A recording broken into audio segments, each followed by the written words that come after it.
O senhor viu nascer os arautos do Evangelho. E os arautos, assim, de uma forma muito, talvez, elementar, são vistos pelas pessoas como sempre muito organizados, tudo muito direitinho, aquela coisa toda.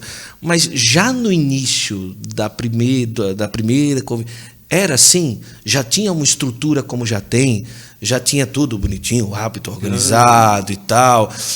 Às vezes um dinheirinho para organizar as coisas, tudo organizado. Como se hoje tem. Hoje se tem um patrimônio, se tem uma coisa ali e tal. Se você soubesse, uma parte das minhas roupas eu guardava em uma caixa de papelão embaixo da cama. No início de tudo. Como que era? Porque não tínhamos condição. Como que era o início? Conte para nós. Olha, nós tínhamos que, literalmente, era da mão para a boca, como se diz. Sério? Era uma situação muito difícil. Não teve um patrocinador inicial para os arautos do Evangelho? A providência divina, porque quando houve essa divisão com a TFP, etc., ou aqueles que queriam seguir o Monsenhor João, a igreja, continuar como um movimento, como o Dr. Pino sempre queria, um movimento dentro da igreja, ainda que tivesse posições muito claras, mas sempre fiel à igreja, ao magistério, ao Papa. Sim, sim. E aí houve uma divisão, né? E essa divisão fez com que aqueles que tinham a direção cortassem o patrocínio, o verba, tudo, ficamos sem nada. Começamos literalmente a vender objetos religiosos nas ruas, e o livro de Fátima que o Monsenhor João escreveu, e aí começou todo um trabalho de captar nomes, pessoas para começar a ter simpatia pela instituição. Não tinha internet naquele tempo, nada disso. E foi um pouquinho, mas conquistando cada palmo, mas com muita fé. Não tinha casa? Nada, absolutamente, alugada, emprestada, carro, um caos. E o Monsenhor João sempre dizendo: vamos ter igrejas, vamos ter mosteiros, vamos ter casas de formação. A gente achava que um visionário que está vendo o quê? Porque o que víamos era a realidade. E chegar no final do dia, eu só às vezes não tenho nem direito o que jantar, e nunca faltou. A providência sempre amparou. Íamos para o SEASA pedir donativos, colocava uma roupa mais de trabalho para poder justamente colher recursos, alimentos. Era assim. Quase eram como os se primeiros? Fosse um franciscano lá daquele tempo. Sim. Quantos eram os primeiros? Olha, o número inicial, digamos, estamos falando aí de uns 400 pessoas, né, senhor Davi, mais ou menos, em torno disso, né? Nossa, isso tudo? Sim, não, estamos falando só o Brasil, né? Porque como a TFP existia em outros países, essa divisão se estabeleceu em várias partes também. Entendi. E aí começamos aqui no Brasil, nós estamos falando aí mais de 200 seguramente. Mais de 200 seguramente. Os primeiros a conviver como arautos do Evangelho. Exatamente.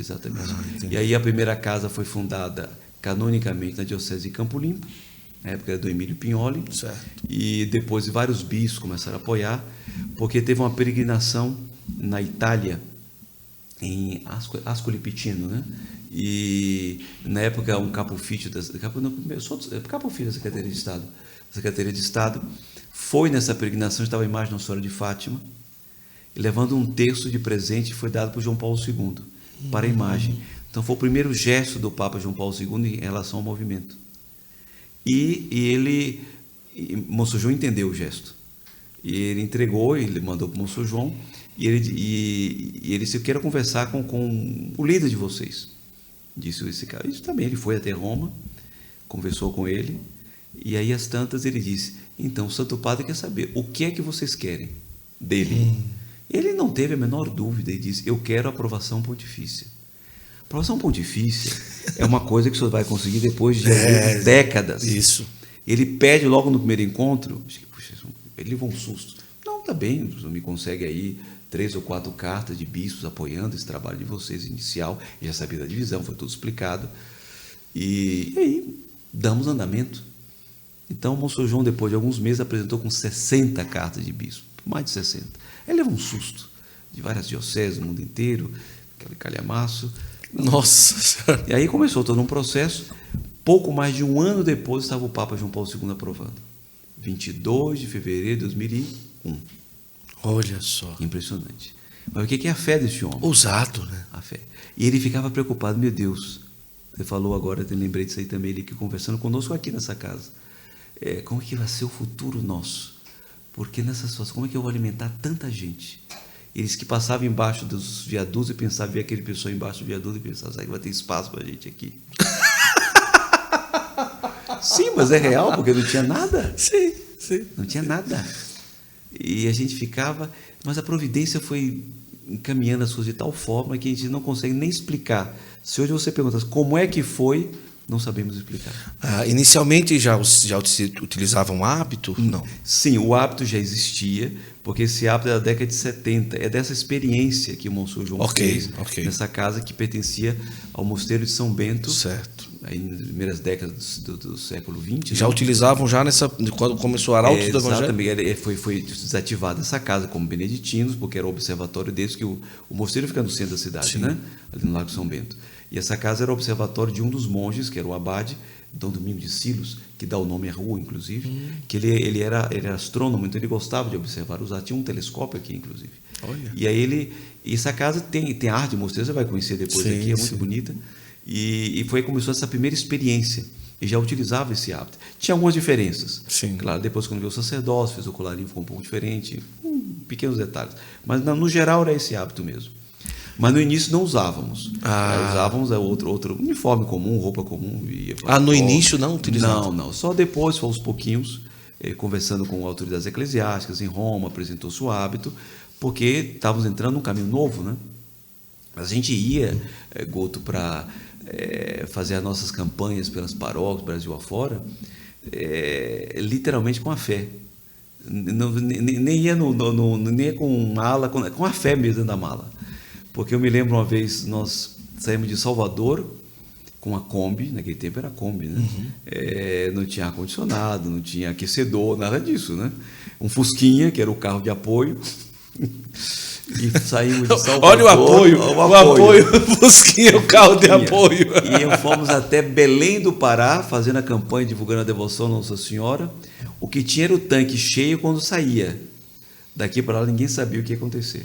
Nossa. Pedindo combustível no posto. Não tinha dinheiro? Nada. Só pode ajudar o grupo católico, etc. Estamos fazendo uma campanha para precisa divulgar a devoção à Nossa Senhora, precisamos de combustível. Quanto você pode dar? Não dava 10 litros, 5 litros. Não tem dinheiro, não tem nada. Tinha de tudo. Na hora do alimento pedia também. Olha só. Nunca faltava. Nunca. Fazia campanha na rua, distribuía umas marmitinhas vazias, pequenininhas assim, parecia aquelas reutilizáveis, né? E entregava na casa. A senhora podia... Quantas pessoas a senhora podia alimentar hoje? Entregava na casa, no final da manhã passava para poder pegar. Olha só. Chegava sexta-feira, era roupa, precisa lavar roupa, né? Então, a senhora podia lavar roupa de algum missionário nosso aqui, etc. 5 anos, 1, 2, 3. Era assim. Assim que vivíamos. Durante muito tempo. Quanto tempo viveu mais ou menos? Mas quase uns 5, 6 anos assim, fazendo campanhas assim. E ali já se chegava a outras vocações? Sim, isso que era impressionante. Porque a pessoa percebia a autenticidade e mesmo... Lembra você falou teologia da libertação? Eu não vou dar nomes agora, pelo amor de Deus, você vai me dar nome agora. Não. A gente chegava às vezes numa diocese X, assim, lá no Himalaia, assim. Sim, lá no Himalaia, isso. Ou se não, e batia lá, às vezes era um bispo desses bem TL, como se diz, e diz, olha, eu não sou favorável a você, mas eu tenho que elogiar o que vocês fazem. Eu vou dar hospedagem. Acontecia isso. Hospedava, às vezes... É que a gente não... É que eles ficavam achando coisa, vocês são tão loucos que algum apoio tem que dar para essa gente aqui. Porque percebia a autenticidade. O que vocês faziam? Levavam a imagem de Nossa Senhora, rezavam um texto e... No início era a divulgação de livros. Certo. Depois, com o tempo, conseguindo as aprovações dos bispos, aí começamos a levar a imagem. E a música. Começou com a música. O São João sempre, como foi músico, e aí os coros, depois o coro e banda começou a percorrer paróquias, dioceses, e não tinha convite que não se aceitasse. Aqui em São Paulo, no Brasil inteiro. Depois começou a viajar o coro para outros países. Aí o movimento começou a ficar conhecido em várias partes. Aí a mídia começa a também acompanhar tudo isso. Não havia mídia social naquele tempo. Foi a coisa mais da década de... Mídia social começou mais, digamos... Depois de 2000. Isso, depois de 2000, um pouquinho. Com forte mesmo assim, 2015. 2015. Não, 2014 já era bem. Já existia. Mas era mais da televisão, tinha o seu forte, rádio, jornal. Sim. E começaram a divulgar, porque a devoção à Nossa Senhora foi sempre o forte. Aí a imagem peregrina, visitando paróquias, aí com apoio já dos padres, claro, dos bispos. E aí, com a aprovação diocesana, nem se diga, e é pontifícia, aí foi a explosão mesmo, foi com a aprovação pontifícia de 2001. Aí tudo começou a ficar diferente. Aí o apoio era muito maior das paróquias, das dioceses, das comunidades, e o movimento foi crescendo, crescendo, e as vocações aparecendo. Quantos são hoje no mundo dos arautos do Evangelho? Olha, mais ou menos, né? Você tem que entender aí. Em 2005 começaram os primeiros sacerdotes, né? Que o Monsenhor João fundou 2 ramos: ramo clerical, que é Sociedade de Vida Apostólica, Direito Pontifício, chamado Virgo Flos Carmeli, que é de clérigos, sociedade clerical, e uma sociedade de virgens consagradas, que é a Sociedade de Vida Apostólica também, que se chama Regina Virginum. Então, de dentro dos arautos, que era uma associação de leigos, nascem esses 2 ramos. É um passo a mais. Mas continua também uma associação de fiéis. Porque alguns resolveram não dar esse passo. Isso. Querem ter a vocação é vocação e é livre. E aí alguns deram um passo para uma instituição ou para outra. Tanto as 2 com votos, não? Votos privados, temos canonicamente falando, se diz assim, e de virgens consagradas, Regina Virginum e Virgo Flos Carmeli clerical.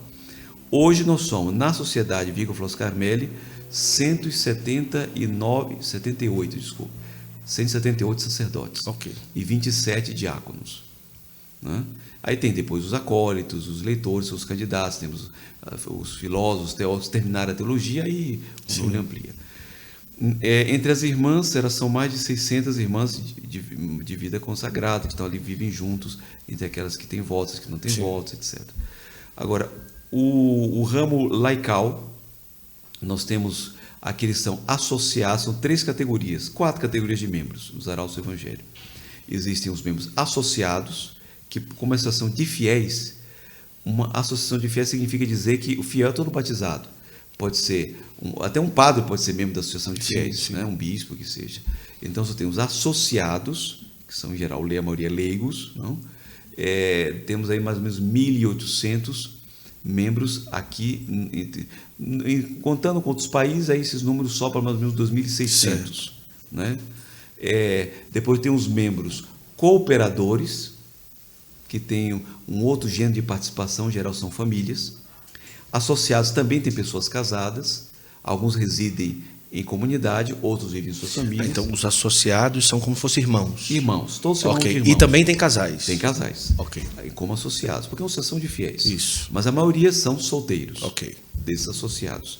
Depois só tem os cooperadores. A maioria desses membros são casados, não? Depois eu tenho os membros solidários, aí amplia o círculo. Então, quando eu falo de cooperadores e depois os membros solidários, só tem um universo aí de mais de 600 mil pessoas. Nossa Senhora. No mundo inteiro. Realmente o movimento cresceu nesses 22 anos bastante, graças a Deus.